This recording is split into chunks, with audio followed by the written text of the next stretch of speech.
Have you experienced a scratch-like sound or a crackling sound when you do audio share in Zoom? A sound like this?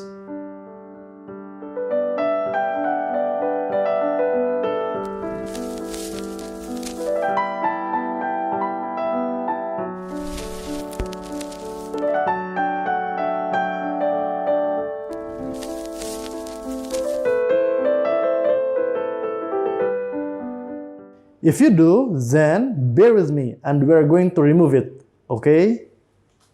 The first thing we do is to check our audio settings.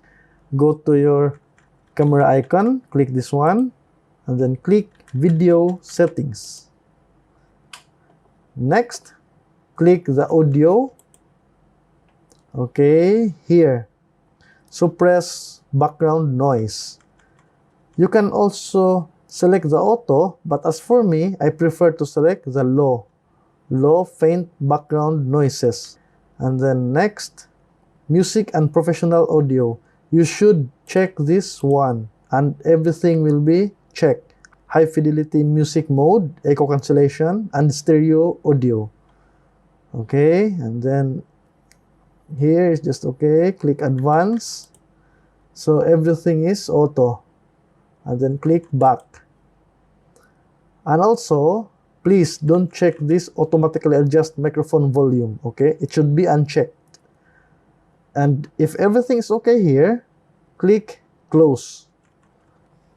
Next, we're going to share audio. Click this one. In the advanced, choose computer audio. Next, you tick this small arrow down icon, okay? Click this one. The mono is the default, but we're going to choose stereo high fidelity. This will remove the scratch-like sound in our audio. Okay, choose this one and then click share. Okay, so we already share our audio. That's it.